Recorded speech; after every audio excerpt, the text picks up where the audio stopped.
तो hello student, welcome back to my channel Samrat academy. तो दोस्तों, मेरा नाम है कैश और मेरे प्यारे विद्यार्थियों, आज हम बात करने वाले हैं चौथा लेसन, वो भी आप लोगों का साइंस का। और चौथा लेसन है कार्बन एवं उसके यौगिक।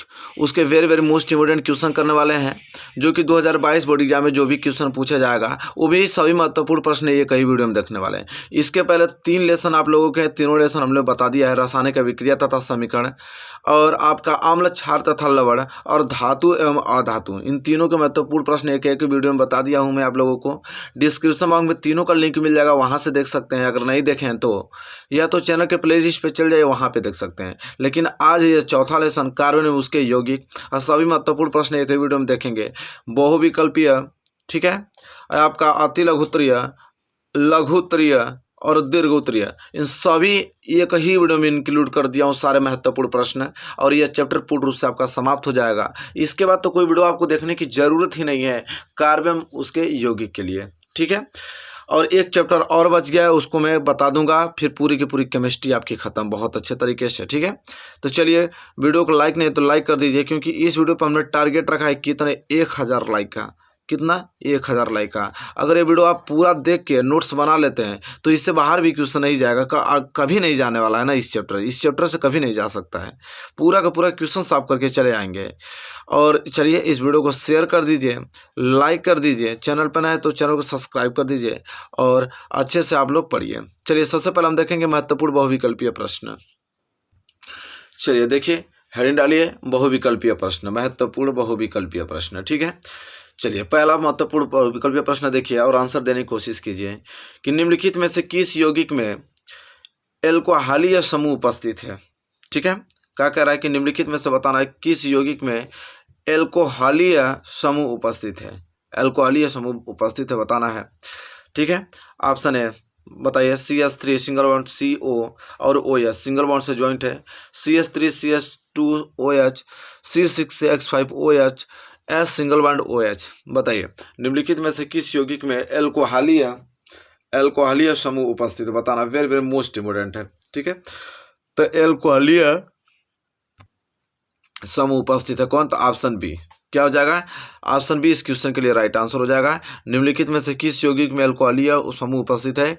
तो आपका option B, CH3 single bond CH2 और सिंगल बॉन्ड OH, ठीक है।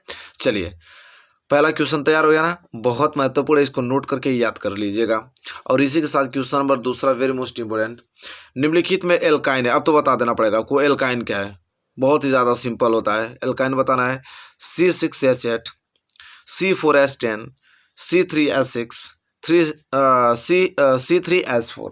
बताइए, वेरी वेरी मोस्ट इंपोर्टेंट है, बताना निम्नलिखित में एल्काइन कौन है, ठीक है। बहुत ज़्यादा मोस्ट इंपोर्टेंट है, और जल्दी से इसका आंसर बताइए। वेरी वेरी IMP प्रश्न है।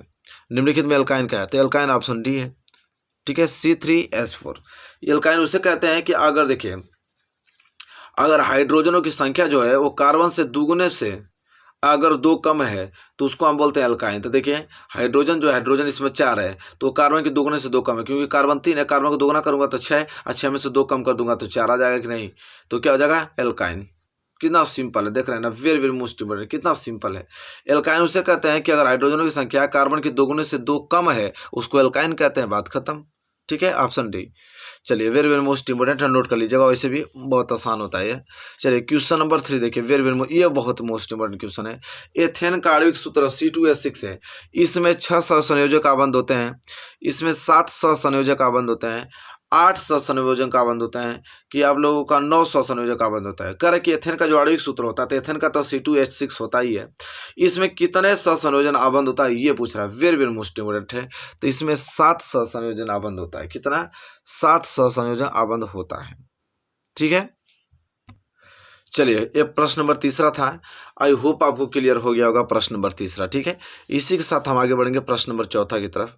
और प्रश्न नंबर चौथा जो है, वेरी वेरी मोस्ट इंपोर्टेंट है, कि ब्यूटेनॉन में क्रियात्मक समूह होता है। वेरी मोस्ट कह रहे कि ब्यूटेन में जो क्रियात्मक समूह होता है बताना है आप लोगों को। सिंगल बॉन्ड CH3 की बताना है आप लोगों को, less than C double bond zero कि सिंगल बॉन्ड ओ एस कि single bond C double O H. बताइए ब्यूटेनॉन में क्रियात्मक जो समूह है वो आपको बताना है। बहुत प्यारा प्रश्न है और वेरी वेरी मोस्ट एमपी प्रश्न भी है। ठीक है, तो ये हो जाएगा ऑप्शन बी कि ब्यूटेनॉन में क्रियात्मक समूह आप लोगों को क्या है, तो less than C double bond zero, ये आपका ब्यूटेनॉन में क्रियात्मक समूह होता है। ठीक है, इसको आप जरूर नोट याद कर लीजिएगा, वेरी वेरी मोस्ट इंपॉर्टेंट है। चलिए एक क्वेश्चन में पांचवें की तरफ बढ़ चलते हैं। क्वेश्चन में पांचवा है, निम्नलिखित में एल्कीन है। देखिए एल्कीन बहुत ही ज़्यादा सिंपल है, C2H6 C2H4 C2H2 C6H6। अभी हमने देखा था ना एल्काइन, इसमें एल्कीन पूछा है कि निम्नलिखित में से एल्कीन कौन है। वेरी वेरी मोस्ट इंपॉर्टेंट है। तो एल्कीन उसको बोलते हैं मेरे प्यारे विद्यार्थियों कि जो हाइड्रोजनों की संख्या कार्बन का दुगना हो। हाइड्रोजनों की संख्या कार्बन का दुगना, तो कौन दिखाई दे रहा है, देखिए हाइड्रोजन 4 कार्बन 2, इसका दुगना है कि नहीं, बिल्कुल, बस ऑप्शन बी इस क्वेश्चन के लिए राइट आंसर हो जाएगा। कितना इजी है। ठीक है, चलिए क्वेश्चन नंबर 5 क्लियर हो गया ना। क्वेश्चन नंबर 6 देखिए वेरी वेरी मोस्ट इंपॉर्टेंट है। क्वेश्चन नंबर 6 क्या है कि एसिटिक अम्ल में कितने अम्लीय विस्थापनीय H परमाणु है। एसिटिक अम्ल में कितने अम्लीय H परमाणु है, ये पूछ रहा है। ठीक है, तो विस्थापनीय होगा क्योंकि हाइड्रोजन को विस्थापित कर देता है। तो एसिटिक अम्ल में कितने अम्लीय विस्थापनीय H परमाणु है, 1 2 3 4। बताइए very very most important question है। ठीक है, आई होप इस प्रश्न का उत्तर आप लोगों को आ रहा है और जल्दी से ही आप इसका आंसर देंगे। तो सिंपल क्या हो जाएगा, ऑप्शन है 1। कितना है, 1 है। चलिए क्वेश्चन नंबर 6 था, क्लियर हो गया ना क्वेश्चन नंबर 6। चलिए बढ़ेंगे हम अगले क्वेश्चन की तरफ। और अगला क्वेश्चन देखिए, अगला क्वेश्चन यहाँ पे है प्रश्न नंबर 7, जो कि वेरी वेरी मोस्ट इंपॉर्टेंट है। क्या है प्रश्न नंबर 7, निम्नलिखित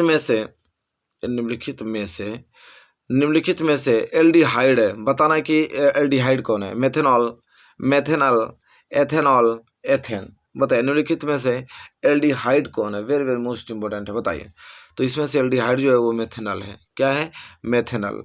मतलब प्रश्न नंबर 7वां का ऑप्शन नंबर 20 क्वेश्चन जो है राइट आंसर हो जाएगा। ठीक है, प्रश्न नंबर 7वां का ऑप्शन बी राइट आंसर। प्रश्न नंबर 8वां देखिए कितना सिंपल है, C2H6 का IUPAC नाम। अभी हमने बताया कि हाइड्रोजनों की संख्या अगर कार्बन के, ठीक है, देखिए अब यहाँ पे हाइड्रोजन की संख्या है कार्बन के दोगुने से 2 अधिक है। तो बहुत ही ज़्यादा सिंपल है, दोगुने से क्या है, 2 अधिक है। यहाँ पे अब प्रश्न आ गया, देखिए देख रहे हैं ना, दोगुने से 2 अधिक है तो उसको क्या कहते हैं। तो हाइड्रोजन की संख्या जब कार्बन के दोगुने से 2 अधिक हो जाए तो उसे बोलते हैं एथाइन। क्या बोलते हैं, एथाइन। तो C2H6 का IUPAC नाम क्या हो गया, एथाइन। क्लियर। चलिए प्रश्न नंबर 9, प्रोपेन का रासायनिक, ये तो बहुत ज़्यादा सिंपल है। प्रोपेन का रासायनिक सूत्र है CH4 C3H8 C4H10 C2H6। इसका सबको आंसर आना चाहिए क्योंकि आप पढ़ रहे हैं तो इसका आंसर नॉर्मली याद होना ही चाहिए क्योंकि मोस्ट इंपोर्टेंट प्रश्न है। ठीक है, तो चलिए बताइए क्या है प्रोपेन का रासायनिक सूत्र है। तो प्रोपेन का रासायनिक सूत्र है C3H8। क्या है, C3H8, ये आपका प्रोपेन का रासायनिक सूत्र है। क्लियर है। चलिए आगे बढ़ चलते हैं। प्रश्न नंबर 10वां, प्रश्न नंबर 10वां है, एल्यूमिनियम कार्बाइड पर जल की क्रिया द्वारा इनमें से कौन सा हाइड्रोकार्बन उत्पन्न होता है। Ethane, methane, acetylene, ethylene. बताइए वेरी वेरी मोस्ट इंपोर्टेंट। प्रश्न नंबर 10वां है, प्रश्न नंबर 10वां के लिए राइट आंसर बताइए। ठीक है, वेरी वेरी मोस्ट इंपोर्टेंट है कि एल्युमिनियम कार्बाइड पर जल की क्रिया द्वारा इनमें से कौन सा हाइड्रोकार्बन उत्पन्न होता है। तो मेथेन होता है। कौन होता है, मेथेन होता है। ऑप्शन बी इस क्वेश्चन के लिए राइट आंसर है। चलिए प्रश्न नंबर 11 की तरफ बढ़ चलते हैं। प्रश्न नंबर 11वां वेरी मोस्ट इंपोर्टेंट प्रश्न है। क्या है प्रश्न नंबर 11 कि एसिटिक अम्ल का जो IUPAC नाम है उसे क्या बोलते हैं। तो एसिटिक अम्ल का IUPAC नाम क्या होता है। एसिटिक अम्ल, एथेनोइक अम्ल, मेथेनोइक अम्ल कि प्रोपेनोइक अम्ल। बताइए very very most important question है। ठीक है, प्रश्न नंबर 11 के लिए राइट आंसर क्या होगा। एसिटिक अम्ल का IUPAC नाम है एथेनोइक अम्ल, क्योंकि एसिटिक अम्ल को हम क्या बोलते हैं, एथेनोइक अम्ल IUPAC नाम में। ठीक है, एथेनोइक अम्ल है। मतलब 11 का बी जो है वो राइट आंसर हो जाएगा। ठीक है, चलिए क्वेश्चन नंबर 12 की तरफ बढ़ चलते हैं। क्वेश्चन नंबर 12 है, C2H6 का IUPAC नाम। अभी हमने देखा है कि C2H6 का IUPAC नाम क्या होता है। ठीक है, एथेन होता है। क्या होता है, एथेन, क्योंकि यहाँ पे हाइड्रोजन जो है वो कार्बन के दोगुने से 2 अधिक है तो एथेन कहलाएगा। ठीक है, चलिए आगे बढ़ चलते हैं प्रश्न नंबर 13 की तरफ।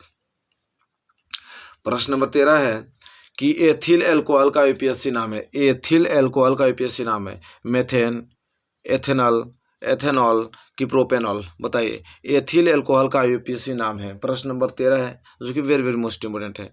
तो एथेनॉल, एथिल एल्कोहल का यूपीएससी नाम क्या है? एथेनॉल है।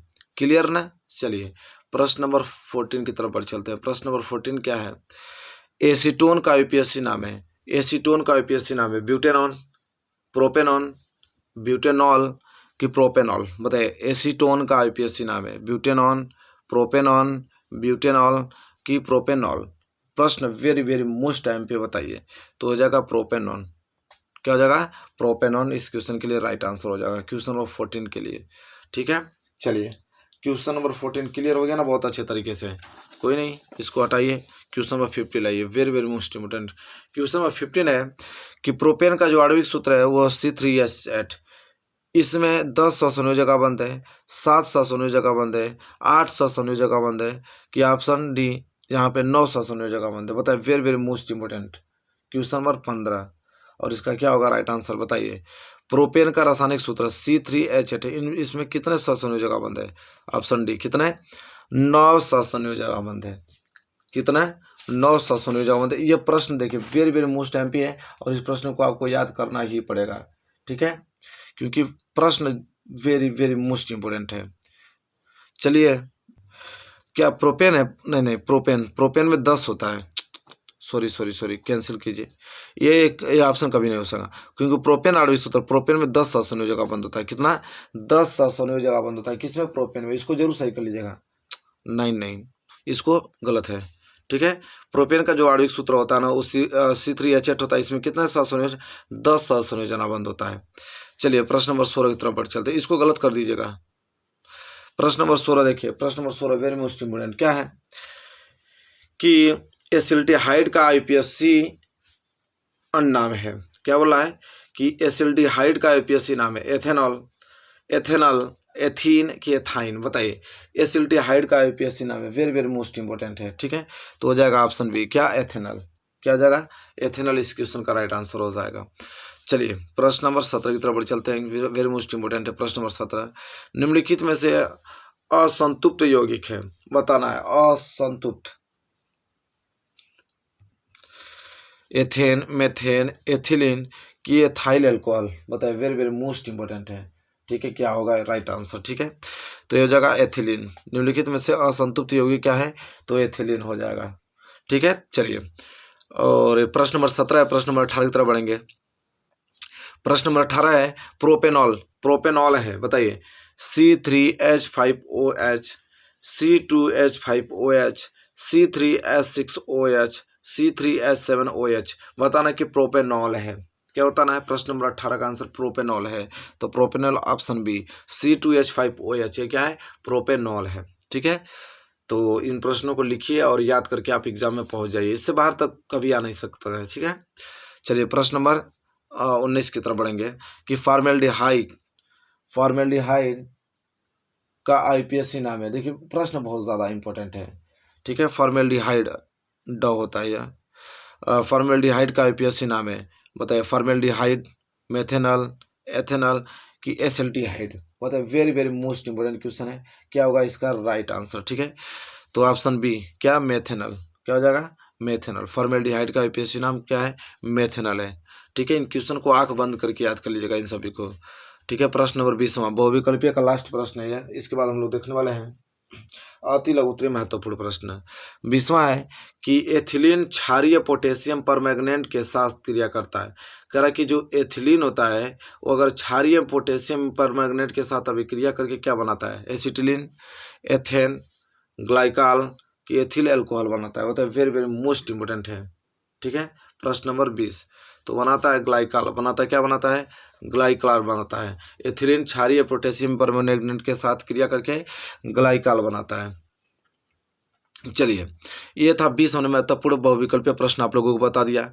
आई होप पूरा प्रश्न क्लियर हो गया होगा आप लोगों को। ठीक है, इसको नोट कर लीजिए, याद कर लीजिएगा। हम देखने वाले महत्वपूर्ण अति लघुत्तरीय प्रश्न।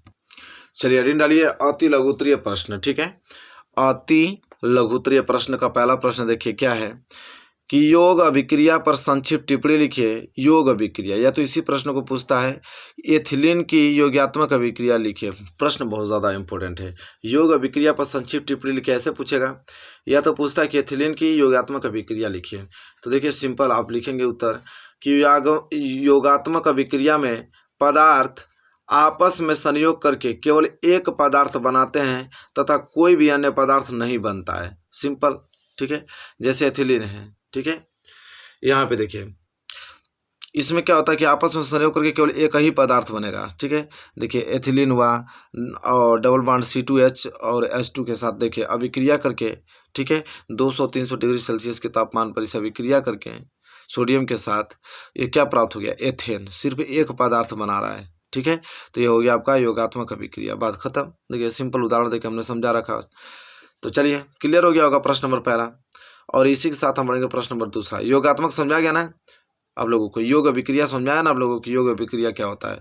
तो योगात्मक अभिक्रिया में जो पदार्थ होता है आपस में संयोग करके केवल एक ही पदार्थ बनाते हैं तथा कोई भी अन्य पदार्थ नहीं बनता, उसी को हम कहते हैं आप लोगों को योग अभिक्रिया, ठीक है।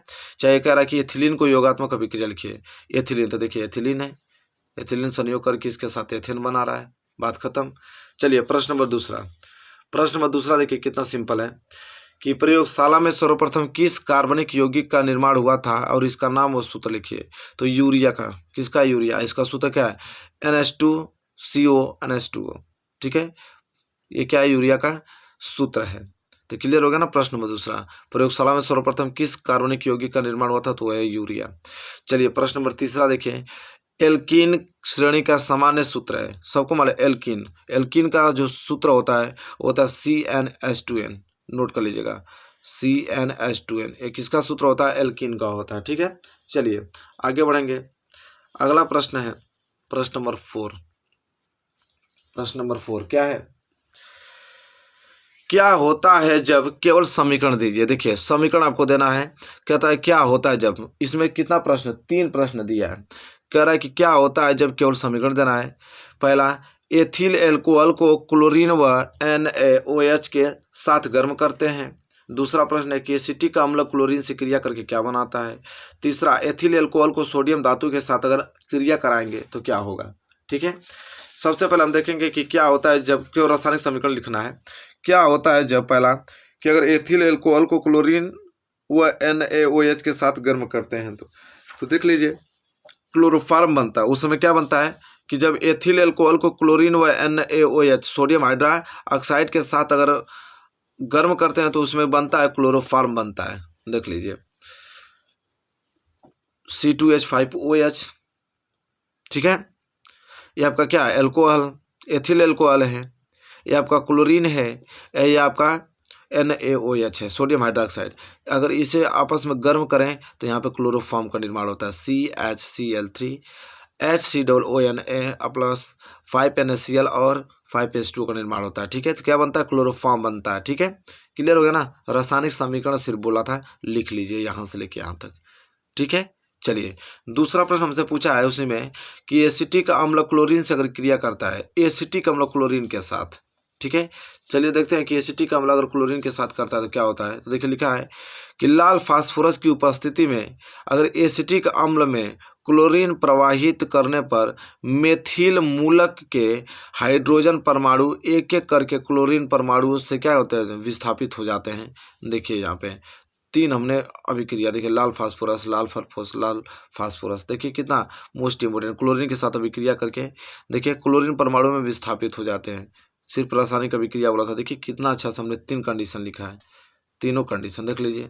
अब क्या चाहिए भैया, कितना उदाहरण देके बताऊँ आप लोगों को। क्लियर हो गया ना। चलिए नोट कर लीजिए।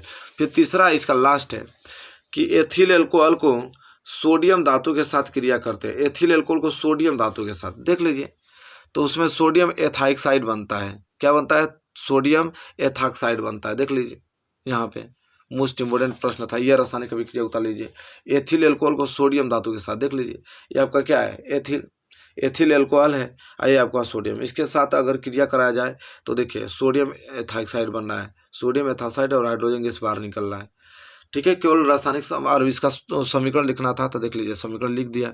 तो क्वेश्चन 4 क्लियर हुआ ना आप लोगों को। चलिए क्वेश्चन नंबर 5 की तरफ बढ़ चलते हैं। और क्वेश्चन नंबर 5 देखिए, वेरी वेरी मोस्ट इंपोर्टेंट है। क्या है क्वेश्चन नंबर 5 कि यौगिक CH3CH2OH का यूपीएससी नाम क्या है? या तो इसी प्रश्न को पूछेगा एथिल अल्कोहल का यूपीएससी नाम क्या है, क्योंकि इसको क्या है, इसी एथिल अल्कोहल बोलते हैं। या तो इसका सूत्र देकर यूपीएससी नाम पूछेगा कि इस यौगिक का सूत्र बताइए, या तो इसका पूरा नाम ही लिख देगा कि एथिल अल्कोहल का यूपीएससी नाम बताइए। तो यह हो जाएगा एथेनॉल। क्या हो जाएगा? एथेनॉल। ठीक है, उत्तर में क्या लिखेंगे? एथेनॉल है। बिल्कुल, कितना आसान है। ठीक है, चलिए प्रश्न नंबर 6 वेरी मोस्ट इंपोर्टेंट। क्या है?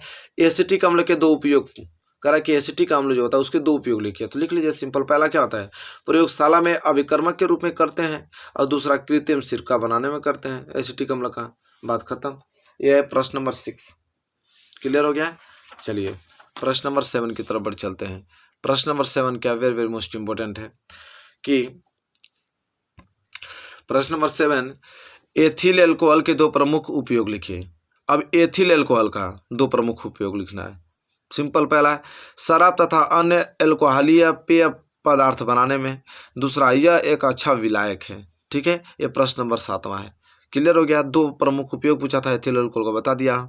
चलिए प्रश्न नंबर 8वां। प्रश्न नंबर 8वां देखिए क्या है, वेरी मोस्ट इंपोर्टेंट है प्रश्न नंबर 8वां कि यदि आप लिटमस पत्र लाल एवं नीला से साबुन की जांच करें तो आपका प्रेक्षण क्या होगा? तो यदि हम लिटमस पत्र, उत्तर लिखेंगे कि यदि हम लिटमस पत्र से साबुन की जांच करें तो पता चलता है कि यह लाल लिटमस पत्र को क्या कर देता है? नीला कर देता है। क्योंकि इसकी प्रकृति कैसी होती है? क्षारीय होती है। क्योंकि क्षार हमेशा, आप लोगों को बता दूं कि लाल लिटमस पत्र को नीला कर देता है। ठीक है, तो कितना सिंपल, बहुत अच्छा से हमने जवाब दिया, लिखा भी है। अच्छे से नोट कर लीजिए। ठीक है, याद करके चले जाए, क्योंकि प्रश्न बहुत ज़्यादा एमपी है यह। चलिए प्रश्न नंबर ये 8वां था। अब प्रश्न नंबर 9 की तरफ बढ़ेंगे। प्रश्न नंबर 9 क्या है कि कार्बन की चतुसंयोजकता पर संक्षिप्त टिप्पणी लिखिए। Very very most important. Carbon की चतुसंयोजकता पर संक्षिप्त टिप्पणी लिखना है कि कार्बन की चतुसंयोजकता होता क्या है। तो देखिए, कार्बन की संयोजकता 4 है। सबको मालूम है कि कार्बन की संयोजकता कितनी होती है? 4 होती है, अर्थात यह चतुसंयोजक है। कार्बन का इलेक्ट्रॉनिक जो विन्यास होता है वो क्या होता है? 2 और 4 होता है, क्योंकि उसका परमाणु संख्या कितना होता है? 6। उसमें इलेक्ट्रॉनों की संख्या भी कितनी होती है? 6। तो उसका क्या हो जाएगा? इलेक्ट्रॉनिक विन्यास पहले कोष में 2, दूसरे कोष में 4 होगा। अर्थात इसके वायतम कोष में 4 इलेक्ट्रॉन उपस्थित हैं, बाहरी कोष में कितने हैं? 4 इलेक्ट्रॉन उपस्थित हैं। ठीक है, अतः अष्टक पूर्ण करने के लिए कार्बन परमाणु को 4 इलेक्ट्रॉनों की आवश्यकता होती है, क्योंकि बाहरी कोष में 8 होना चाहिए। 4 तो चाहिए उसको, बाहरी कोष को पूर्ण करने के लिए, जिन्हें यह साझेदारी द्वारा प्राप्त करता है। ठीक है, उसी को बोलते हैं कार्बन की चतुसंयोजकता। समझ में आ गया ना आप लोगों को किसे कहते हैं? पूरा अच्छे तरीके से हमने डिटेल में लिख के बताया आप लोगों को। ठीक है, चलिए नोट कर लीजिए। क्वेश्चन नंबर 9 था, और ये प्रश्न बहुत बार एग्जाम में आ चुका है। प्रश्न नंबर 10वां देखिए, वेरी वेरी मोस्ट इंपोर्टेंट है। प्रश्न नंबर 10वां क्या है कि साबुन क्या है? किसी एक साबुन का रासायनिक सूत्र व नाम लिखना है। तो चलिए सिंपल है। साबुन उच्च वसीय अम्लों के क्षारीय सोडियम या पोटेशियम लवण होते हैं। ठीक है, वो क्या कहलाते हैं? साबुन। और ये एक प्रमुख साबुन पूछा था, उसका सूत्र, तो एक प्रमुख साबुन लिख लीजिए, सोडियम स्टेरेट। ठीक है, स्टेरेट एक क्या है? साबुन है, जिसका रासायनिक सूत्र जो होता है C17H35COON होता है। ठीक है, तो चलिए आई होप आपको क्लियर हो गया होगा प्रश्न नंबर 10वां। क्योंकि साबुन क्या है? किसी एक साबुन का रासायनिक सूत्र पूछा था, किसी एक साबुन हमने बता दिया कि सोडियम स्टेरेट। ठीक है, और उसका हम सूत्र भी बता दिया आप लोगों को, ये वाला नोट कर लीजिए। 2 नंबर मिल जाएगा आसानी से आप लोगों को। चलिए प्रश्न नंबर 11 देखिए, वेरी वेरी मोस्ट इंपोर्टेंट। प्रश्न नंबर 11 क्या है कि प्रयोग द्वारा आप एल्कोहल एवं कार्बोक्सिलिक अम्ल में कैसे अंतर कर सकते हैं? कह रहा है कि प्रयोग द्वारा आप एल्कोहल एवं कार्बोक्सिलिक अम्ल में कैसे अंतर कर सकते हैं। तो उत्तर क्या लिखेंगे हम लोग, देख लीजिए कि एल्कोहल और कार्बोक्सिलिक अम्ल में निम्न प्रकार से अंतर किया जा सकता है। एल्कोहल और कार्बोक्सिलिक अम्ल में निम्न प्रकार से अंतर किया जा सकता है। कैसे कैसे? तो देख लीजिए। पहला कि एल्कोहल और सोडियम कार्बोनेट की जो अभिक्रिया कराने पर कोई गैस क्या होता है? नहीं निकलती है। और दूसरा कि कार्बोक्सिलिक अम्ल की सोडियम कार्बोनेट से अभिक्रिया कराने पर सनसनाहट के साथ CO2 कार्बन डाइऑक्साइड गैस उत्पन्न होती है, जो चूने के पानी को क्या कर देता है? दूधिया कर देता है। ठीक है, तो प्रयोग द्वारा एल्कोहल और कार्बोक्सिलिक अम्लों में अंतर समझ में आ गया आप लोगों को? चलिए आई होप क्लियर हो गया होगा एल्कोहल और कार्बोक्सिलिक अम्ल में अंतर। तो ये प्रश्न नंबर 11 था, बहुत ज़्यादा MP है, इसको नोट कर लीजिए। ठीक है, प्रश्न नंबर 12 की तरफ बढ़ेंगे। प्रश्न नंबर 12 देखिए कि साबुन अथवा अपमार्जक की सफाई प्रक्रिया किन समूहों पर आधारित है, स्पष्ट करें। कह रहा है कि साबुन अथवा अपमार्जक की सफाई प्रक्रिया किन समूहों पर आधारित है, स्पष्ट करना है। तो उत्तर देख लीजिए कैसे लिखेंगे कि साबुन में उपस्थित आयनिक समूह, कार्बोक्सिलिक समूह, ठीक है, जो कि इसको नोट कर लीजिए, COO minus charge Na plus charge होता है, तथा अपमार्जकों में उपस्थित आयनिक समूह एल्फोनेट समूह SO3 पे माइनस चार्ज Na पे प्लस चार्ज, या सल्फेट समूह SO4 पे माइनस चार्ज सोडियम पर प्लस चार्ज होता है। तो साबुन अथवा अपमार्जक की सफाई प्रक्रिया किन समूहों पर आधारित है। तो अच्छे तरीके से यहाँ पे आपको यहाँ से लेके यहाँ तक बस उत्तर लिख के और आपको बोर्ड एग्जाम में पहुँच जाना है। ये प्रश्न बहुत बार एग्जाम में पूछा है, ठीक है। और लास्ट प्रश्न देखने वाले हम लोग किसका, अति लघुत्तरीय का। इसके बाद लघुत्तरीय का महत्वपूर्ण प्रश्न देखने वाले हैं। क्या है कि साबुन के निर्माण में प्रयुक्त प्रमुख 2 पदार्थों के नाम लिखिए। जब साबुन निर्माण होता है तो उसमें 2 कौन सा पदार्थ उपस्थित होता है, आपको 2 ही पदार्थ पूछा है। तो देख लीजिए, साबुन के निर्माण में दो प्रमुख पदार्थ होता है, एक तेल एक वसा, ठीक है, तेल या वसा, और दूसरा कास्टिक सोडा यूज होता है साबुन बनाने में। तो आई होप क्लियर हो गया होगा प्रश्न नंबर 13। तो यहाँ तक हमने देखा कि हमने बहुविकल्पीय और अति लघुत्तरीय यहाँ तक कवर कर चुका हूँ। अब हम देखने वाले महत्वपूर्ण लघुत्तरीय प्रश्न। चलिए देखिए, लघुत्तरीय प्रश्न वेरी वेरी मोस्ट इंपोर्टेंट। क्या है, लघुत्तरीय प्रश्न है। तो पहला प्रश्न देखिए क्या है लघुत्तरीय में, जो कि बहुत ज़्यादा महत्वपूर्ण है, कि असंतृप्त हाइड्रोकार्बन पर संक्षिप्त टिप्पणी लिखिए। वेरी वेरी मोस्ट इंपोर्टेंट है, असंतृप्त हाइड्रोकार्बन पर संक्षिप्त टिप्पणी लिखना है। तो देखिए उत्तर में कैसे लिखेंगे, सबसे पहले हेडिंग डालिए असंतृप्त हाइड्रोकार्बन।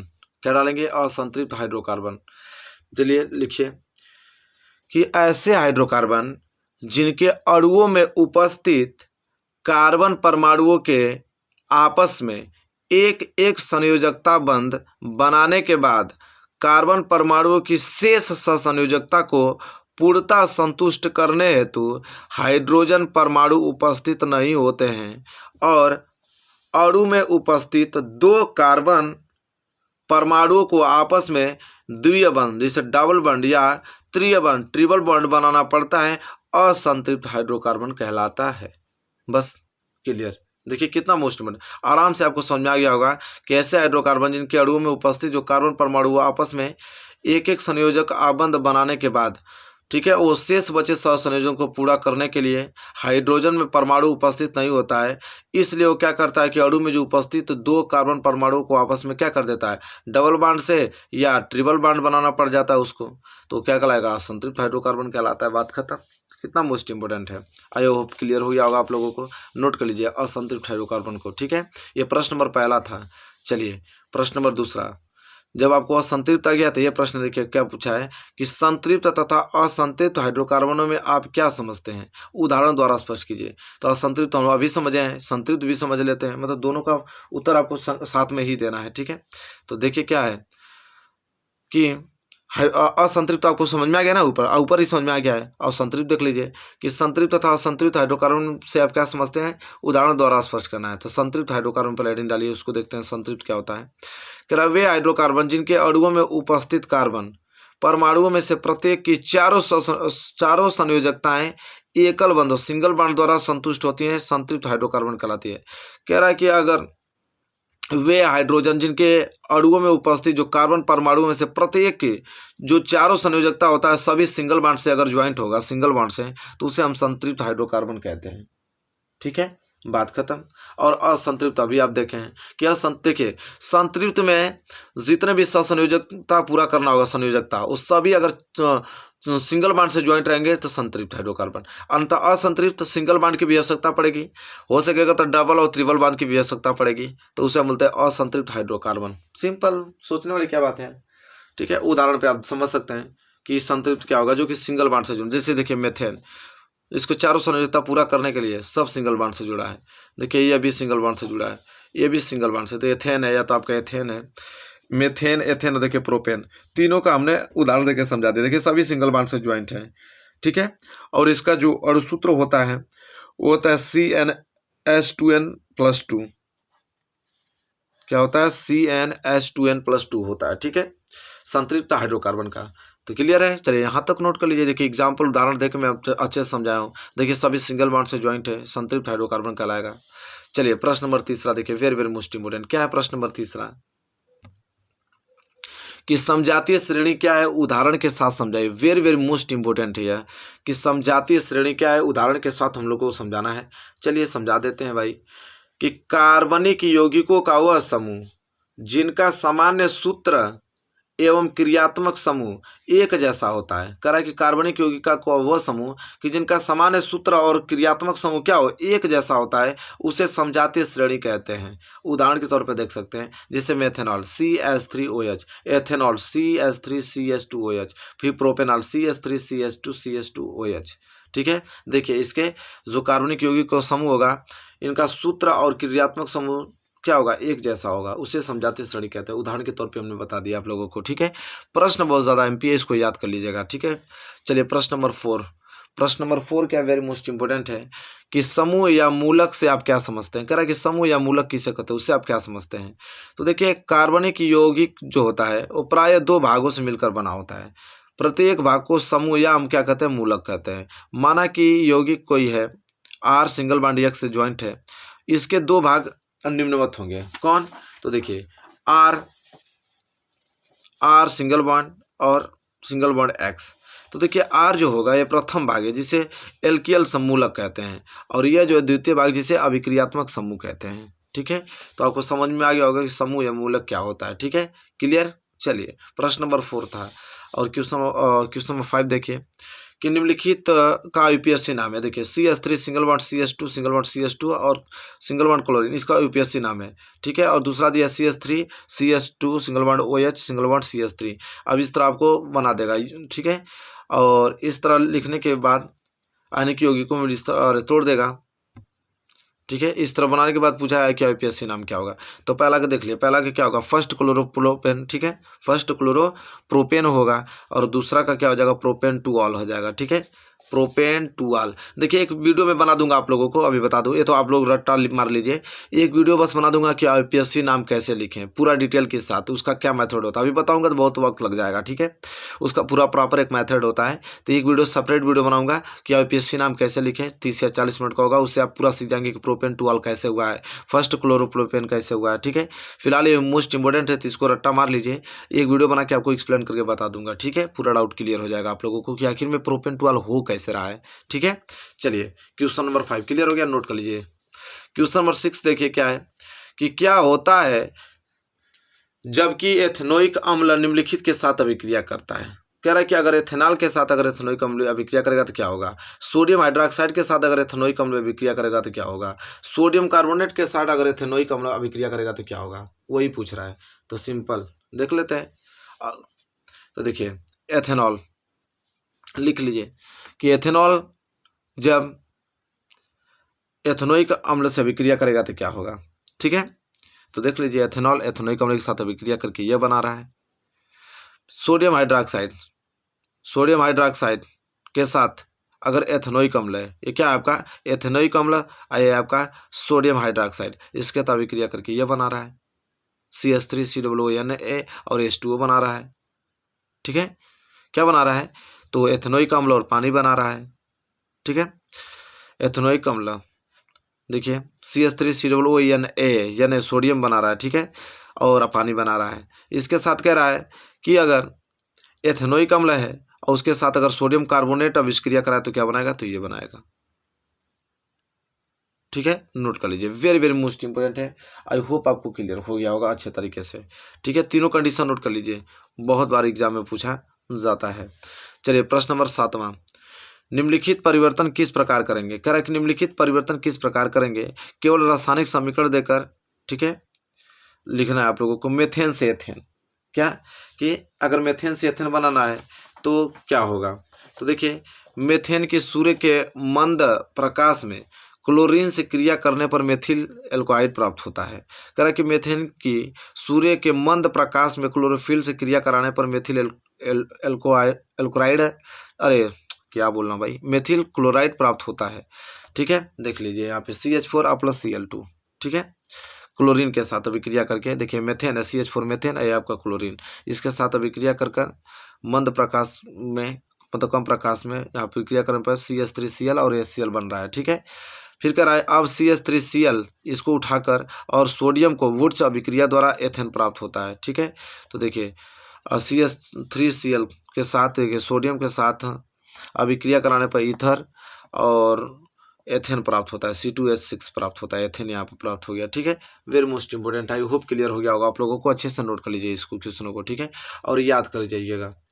चलिए प्रश्न नंबर 8वां देखिए, वेरी वेरी मोस्ट इंपोर्टेंट। प्रश्न नंबर 8वां क्या है कि हाइड्रोजनीकरण क्या है, इसका औद्योगिक अनुप्रयोग क्या है। तो चलिए पहले देखते हैं हाइड्रोजनीकरण होता क्या है। तो कह रहा है कि असंतृप्त हाइड्रोकार्बन श्रृंखला में हाइड्रोजन के योग को हाइड्रोजनीकरण कहते हैं। यह क्रिया उत्प्रेरक की उपस्थिति में कराई जाती है। देखिए यहाँ पे H सिंगल बॉन्ड H, फिर triple bond C single bond H plus 2H2। ठीक है, देखिए यहाँ पे एथाइन है, क्योंकि सिंगल ट्रिपल बॉन्ड से ज्वाइंट है इसलिए एथाइन कहलाएगा। और देखिए इस अभिक्रिया करके क्या एथीन प्राप्त हो रहा है, CH3CH3। ठीक है, तो समझ में आ गया आप लोगों को हाइड्रोजनीकरण क्या है, इसका औद्योगिक अनुप्रयोग क्या होता है, ये भी हमने बता रखा है। ठीक है, तो देखिए औद्योगिकरण उपयोग कहाँ होता है, यहाँ पे हाइड्रोजनीकरण का उपयोग जो होता है असंतृप्त वसा तेल को तेल में और असंतृप्त वसा वनस्पति घी बनाने वाले उद्योगों में होता है। ठीक है, चलिए देखिए खाद्य तेल है और पानी के साथ अभिक्रिया करके H2 हाइड्रोजन के साथ अभिक्रिया करके वनस्पति घी बना रहा है। ठीक है, ये भी सारी चीज़ें हमने अच्छे तरीके से लिख के आप लोगों को नोट्स में बनाया है ताकि आप लोगों को कोई भी डाउट ना हो, आराम से आप सारी चीज़ें समझ कर नोट्स कर लीजिए। ठीक है, चलिए प्रश्न नंबर 9 वेरी मोस्ट इंपोर्टेंट। प्रश्न नंबर 9 क्या है कि प्रतिस्थापन अभिक्रिया पर संक्षिप्त टिप्पणी लिखिए। तो चलिए देखते हैं भाई प्रतिस्थापन अभिक्रिया क्या होता है। प्रतिस्थापन में हेडिंग डालिए, लिखिए वे अभिक्रिया जिनमें किसी कार्बनिक अणु के किसी एक या एक से अधिक परमाणु या परमाणु समूह का किसी अन्य परमाणु समूह के द्वारा प्रतिस्थापन हो जाना ही क्या कहलाता है, प्रतिस्थापन अभिक्रियाएं कहलाती हैं। उदाहरण के तौर पर जैसे मेथेन की क्रिया अगर सूर्य के धुंधले प्रकाश की उपस्थिति में क्लोरीन से कराने पर इसके एक एक करके चारों हाइड्रोजन और क्लोरीन द्वारा प्रतिस्थापित हो जाते हैं। देख लिया CH3 मेथेन और एक क्लोरीन, इसके साथ धूप के साथ में अभिक्रिया कराने के साथ सूर्य के प्रकाश की उपस्थिति में CH3 आपका Cl, ठीक है, और प्लस HCl प्राप्त होगा। क्लियर है। चलिए प्रश्न नंबर आपका था 9 जो कि वेरी वेरी मोस्ट इंपोर्टेंट था। आई होप आपने क्लियर कर रखा है इसको। ठीक है, आराम से नोट करके इन्हीं प्रश्नों को आपको रट के जाना है, मज़ा ही आ जाएगा। ठीक है, प्रश्न नंबर 10वां देखिए, दहन पर संक्षिप्त टिप्पणी लिखना है कि दहन होता क्या है। तो देखिए आप अपने सभी अपरूपों में जो कार्बन ऑक्सीजन में दहन करके उष्मा प्रकाश एवं कार्बन डाइऑक्साइड देता है। अधिकांश कार्बनिक यौगिक भी दहन पर क्या करता है, प्रचुर मात्रा में उष्मा एवं प्रकाश मुक्त करते हैं। तो दहन के बारे में हमने अच्छे तरीके से बता दिया है। ठीक है, दहन होता क्या है। ये प्रश्न नंबर 10वां है। आपको बहुत सारा प्रश्न बताना है, ठीक है, इसलिए मैं बता रहा हूँ जल्दी जल्दी, आप लोग जल्दी से नोट करके इन प्रश्नों को याद कर जाइए। प्रश्न नंबर 11, साबुन क्या है, इसके बनाने की रासायनिक अभिक्रिया। या तो इसी प्रश्न को पूछता है कि साबुनीकरण पर संक्षिप्त लिखिए, बहुत ज़्यादा इंपॉर्टेंट है। ठीक है, बताना है कि साबुन क्या है, इसके बनाने की रासायनिक अभिक्रिया, या तो साबुनीकरण पर संक्षिप्त टिप्पणी लिखिए, इस तरह पूछता है। तो देखिए उत्तर कैसे लिखेंगे इसका कि उच्च अणु भार वाले मोनोकार्बोक्सिलिक अम्लों के सोडियम तथा पोटेशियम लवण साबुन कहलाते हैं। कह रहा उच्च अणु भार वाले जो मोनोकार्बोक्सिलिक अम्लों के साथ और अम्लों के सोडियम तथा पोटेशियम लवण साबुन कहलाते हैं। तो तेलों और वसाओं के तनु NaOH मतलब कि सोडियम हाइड्रोक्साइड और पोटेशियम हाइड्रोक्साइड द्वारा जल अपघटन से प्राप्त किए जाते हैं और इस क्रिया को हम क्या कहते हैं, साबुनीकरण कहते हैं। बात खत्म। साबुन बनाने की रासायनिक अभिक्रिया है, यहाँ पे आप देख सकते हैं। इस पूरा अभिक्रिया को आप नोट कर लीजिए, पूरी की पूरी जो अभिक्रिया है इसको आप नोट कर लीजिए उदाहरण के तौर पे। ठीक है, कि साबुन कैसे बनता है। ठीक है, तो इसको जरूर से आप नोट कर लीजिए ताकि आपको पूरा डाउट क्लियर हो जाएगा। ठीक है, साबुन कैसे बनता है नोट हो गया। चलिए प्रश्न नंबर 12, प्रश्न नंबर 12 क्या, देखिए इसको नोट कर लिया होगा ना आप लोगों ने। प्रश्न नंबर 12 क्या है, देखिए कि एथिल एल्कोहल से एथिलीन कैसे प्राप्त करेंगे। कह रहा है कि एथिल एल्कोहल से हम एथिलीन कैसे प्राप्त करेंगे, ये पूछ रहा है। एथिल अल्कोहल से एथिलीन कैसे प्राप्त करोगे। तो चलिए देखते हैं भाई कि एथिल अल्कोहल से हम एथिलीन कैसे प्राप्त करेंगे। तो कह रहा है कि एथिल अल्कोहल को सांद्र सल्फ्यूरिक अम्ल के साथ 160 से 170 डिग्री टेम्परेचर पर गर्म करने पर हमें क्या प्राप्त होता है, एथिलीन प्राप्त होता है। ठीक है, उदाहरण के तौर पर देख सकते हैं, देखिए यहाँ पे 100 डिग्री सेल्सियस और यहाँ पे 160 से 170 डिग्री सेल्सियस पे प्राप्त हो रहा है। ठीक है, तो चलिए इसको नोट कर लीजिए। आई होप क्लियर हो गया होगा कि एथिल अल्कोहल से हम एथिलीन कैसे प्राप्त करेंगे। ठीक है, चलिए ये प्रश्न नंबर 12 था। आई होप मोस्ट इंपोर्टेंट था, क्लियर कर लिए होंगे आप लोगों ने। प्रश्न नंबर 13 देखिए, प्रश्न नंबर 13 है कि निम्नलिखित यौगिकों के संरचनात्मक सूत्र लिखना है। ठीक है, जितने भी यौगिक आपको दिखाई दे रहे हैं, निम्नलिखित यौगिकों के संरचनात्मक आपको क्या लिखना है, सूत्र लिखना है। जैसे प्रोपेन टू ऑल, तो प्रोपेन टू ऑल के लिए देखिए ये आपका संरचनात्मक सूत्र है, इसको जल्दी से आप नोट कर लीजिए। जब आईपीएससी नाम लिखना बताऊंगा तो ये सब कुछ डिटेल में बताऊंगा कि आखिर हो कैसे रहा है। ठीक है, फिलहाल के लिए आप इसको रट्टा मार जाइए। ठीक है, कह रहा है कि प्रोपेन टू ऑल का आपका जो संरचनात्मक सूत्र है यह होगा। दूसरा है कि 2 हाइड्रॉक्सी प्रोपेनोइक अम्ल होता है। ठीक है, इसका जो आप लोगों का संरचनात्मक सूत्र होता है यह होता है CH3 सिंगल बॉन्ड CH, उससे सिंगल बॉन्ड OH जुड़ा है, ऐसे COOH जुड़ा हुआ है। ठीक है, और तीसरा पेंटेनल, पेंटेनल का जो संरचनात्मक सूत्र होता है ये होता है CH3 CH2 CH2 CH2 CHO होता है। ठीक है, ये कैसे हो रहा है सब आपको डिटेल में समझ में आ जाएगा जब मैं आईपीएससी नाम आपको लिखना बताऊंगा 40-45 मिनट की वीडियो में, तो सब कुछ क्लियर हो जाएगा कैसे हो रहा है भाई। ठीक है, चलिए आई होप क्लियर हो गया होगा। प्रश्न नंबर 13 नोट करके याद करिए, क्योंकि प्रश्न बहुत बार आ चुका है ना, तो इस बार भी 2022 बोर्ड एग्जाम में आएगा, तो इसलिए बता रहा हूँ और इसको याद कर जाइए। प्रश्न नंबर 14 क्या है कि मिसेल पर संक्षिप्त टिप्पणी लिखिए, या इसी प्रश्न को पूछेगा कि साबुन की सफाई प्रक्रिया को मिसेल अवधारणा के आधार पर समझाइए। ठीक है, या तो इसी प्रश्न को एक तरीके से और पूछता है क्या कि साबुन के निर्मलीकरण पर संक्षिप्त टिप्पणी लिखिए। तो चलिए भाई लिखते हैं। प्रश्न नंबर जो यह है 14वां, जो कि वेरी मोस्ट इंपोर्टेंट है। कैसे लिखेंगे कि साबुन के अणु ऐसे होते हैं जिनके दोनों सिरों के विभिन्न गुणधर्म होते हैं। जल में विले एक सिरे को जलरागी कहते हैं तथा हाइड्रोकार्बन में जो विलय दूसरे सिरे को जल विरागी कहते हैं। जब साबुन जल की सतह पर होता है तब उसके अणु अपने को इस प्रकार व्यवस्थित कर लेते हैं कि इसका जो आयनिक सिरा जल के अंदर होता है, जबकि जो हाइड्रोकार्बन पूछ दूसरा छोर होता है वो जल के बाहर होता है। और जल के अंदर इन अणुओं की एक विशेष व्यवस्था होती है और ऐसा अणुओं को बड़ा गुच्छा बनने के कारण होता है, और जिसमें जल विरागी पूछ जो होता है गुच्छे के आंतरिक हिस्से में होती है, जबकि उसका जो आयनिक सिरा होता है गुच्छे की सतह पर होता है। और इस संरचना को मिसेल हम कहते हैं, संरचना को क्या कहते हैं, मिसेल कहते हैं। और मिसेल के रूप में साबुन स्वच्छ करने में सक्षम होता है, क्योंकि तैलीय मैल मिसेल के केंद्र में एकत्रित हो जाते हैं और मिसेल जो होता है विलयन में जो कोलाइड के रूप में बने रहते हैं, अर्थात आयन विकर्षण के कारण वे अवक्षेपित नहीं होते हैं, और इस प्रकार मिसेल में तैरते मैल आसानी से क्या होते हैं, हटाए जा सकते हैं। देखिए साबुनीकरण की जैसे कोई भी मैल कैसे साफ होता है, कपड़ा जो आप धोते हैं तो वो कपड़ा कैसे साफ होता है, पूरा की पूरा प्रक्रिया आपको इस जो क्वेश्चन में आपको देखने को मिला होगा। ठीक है, कि कोई भी साबुन से हम कैसे कपड़ा सॉल्व करते हैं तो उसके अंदर कौन सी प्रक्रिया होती है, पूरा का पूरा डिटेल में हमने इसमें रखा है। ठीक है, इसको आराम से नोट कर लीजिए। ठीक है, आराम से, क्योंकि प्रश्न बहुत ज़्यादा एमपी है, आराम से नोट कीजिए, कोई दिक्कत नहीं है।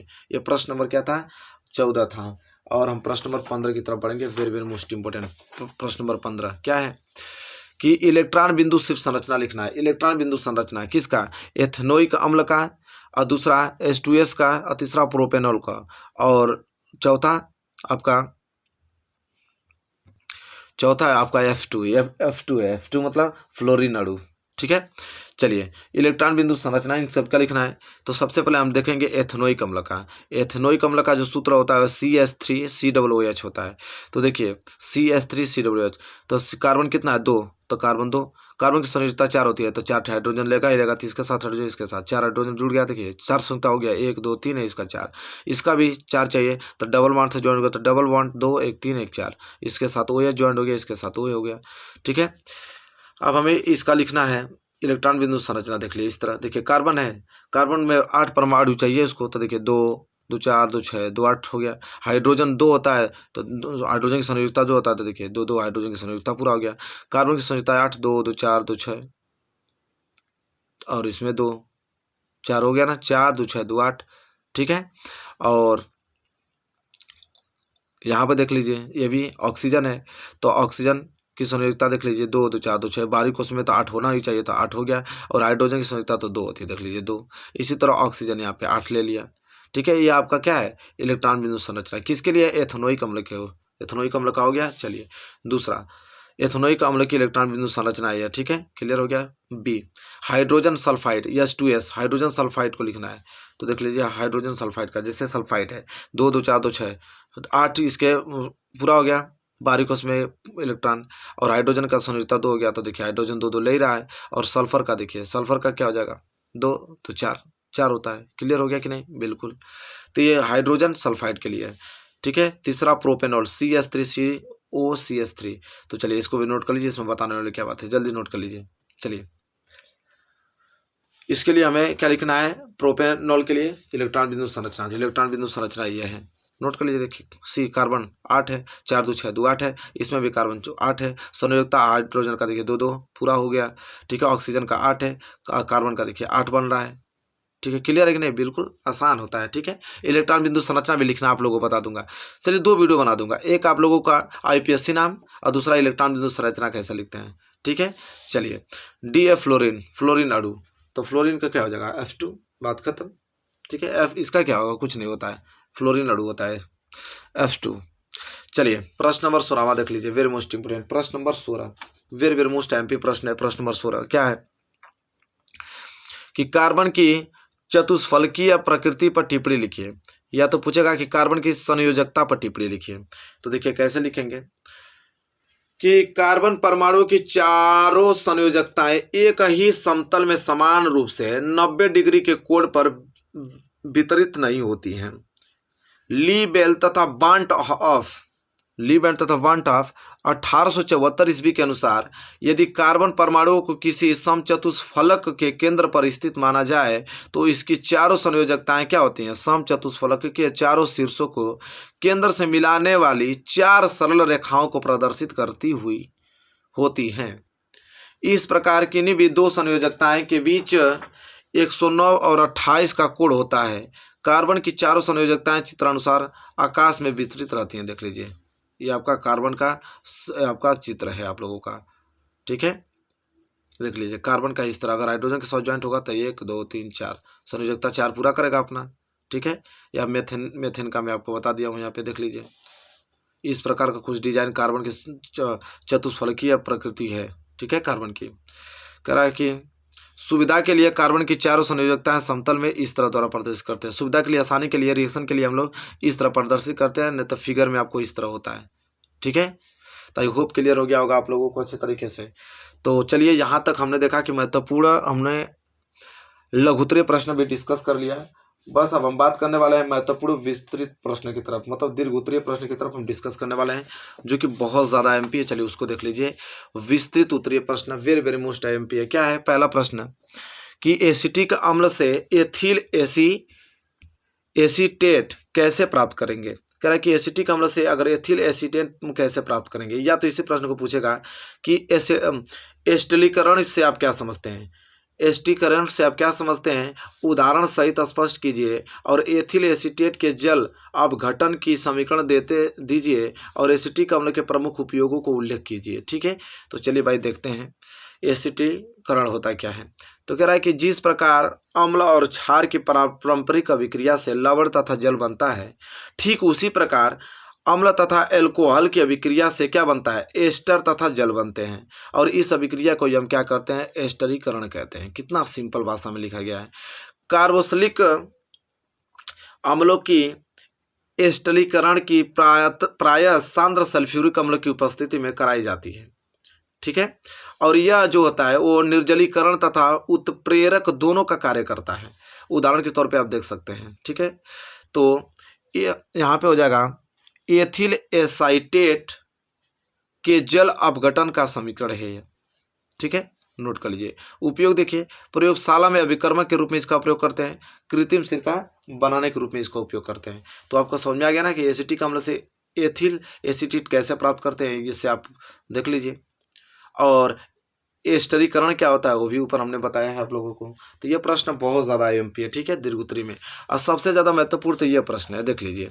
आपको ये एकदम रट्टा रट जाना है आप लोगों को। निम्नलिखित यौगिकों को आईपीएससी नाम लिखना है। तो आईपीएससी नाम लिखना बताऊंगा आप लोगों को, मैं तो एक वीडियो बनाना ही पड़ेगा। एक इलेक्ट्रॉन बिंदु संरचना का, एक आईपीएससी नाम का बनाना ही पड़ेगा, ताकि आपको उसका कंसेप्ट क्लियर हो पाए। रटने के लिए तो रट लेंगे, लेकिन कंसेप्ट क्लियर हो जाएगा तो किसी तरह देगा तो बना देंगे। तो वीडियो हमको बनाना बहुत ज़रूरी है, बना दूंगा, जल्दी बना दूंगा आप लोगों को। देखिए 1 2 3 4 5 6 7, सातों का आप लोगों को आईपीएससी नाम लिखना है। पहला है C2H5CHO, इसका आईपीएससी नाम क्या होगा, ठीक है। दूसरा इसका क्या होगा, तो इन देखिए 6 सातों का मैं आईपीएससी नाम लिख के आपको बता रहा हूँ, ठीक है। यहाँ पे सभी सातों का उत्तर है, नोट कर लीजिए। ये सातों में इसमें से ही आता है, इससे बाहर नहीं जाएगा आईपीएससी नाम में, ठीक है, याद कर लीजिए। जैसे C2H5CHO, इसका जो आईपीएससी नाम है वो प्रोपेनल है। CH3OCH3, इसका जो आईपीएससी नाम है मेथॉक्सीमेथेन है। CH3OC2H5, इसका क्या है, मेथॉक्सी एथेन है। C2H5COOH, यह प्रोपेनोइक अम्ल है। इसी तरह C2H4, ये क्या है, ये आपका एथीन है, ठीक है। फिर छठवां है CH3CH2Cl, ये आपका क्लोरोएथेन है। और CH3COCH3, ये क्या है, प्रोपेनॉल। तो ये प्रोपेनॉल, क्लोरोएथेन, एथीन, प्रोपेनोइक अम्ल कैसे हो रहा है, इसका कंसेप्ट चलता है पूरा, तब मैं आप लोगों को डिटेल में बताऊंगा। आईपीएससी नाम लिखना तो सब कुछ क्लियर हो जाएगा। फिलहाल इसके लिए आप लोगों को रटना ही पड़ेगा, ठीक है। कंसेप्ट में उसमें बताऊंगा, तो ये आप पूरा आराम से, ये बंद कोई कर देगा तो आसानी से आप लिख पाएंगे, जब मैं कंसेप्ट आपको बता पाऊंगा तो, ठीक है। तो मेरे प्यारे विद्यार्थियों, ये चैप्टर पूर्ण रूप से आपका खत्म होता हुआ, ठीक है। बहुत ज़्यादा महत्वपूर्ण प्रश्न हमने इसमें बताया, बहुत क्वेश्चन भी बनता है इससे। तो इन सभी प्रश्नों को याद करके ही बोर्ड एग्जाम में पहुंचे। वीडियो आपको कैसी लगी बताइए। वीडियो अच्छी लगी हो तो प्लीज़ लाइक कीजिए, और चैनल पर नया है तो चैनल को सब्सक्राइब करके बेल आइकन को जरूर प्रेस कर लीजिए। मिलेंगे आपसे प्यारे से नेक्स्ट वीडियो में, तब तक के लिए धन्यवाद।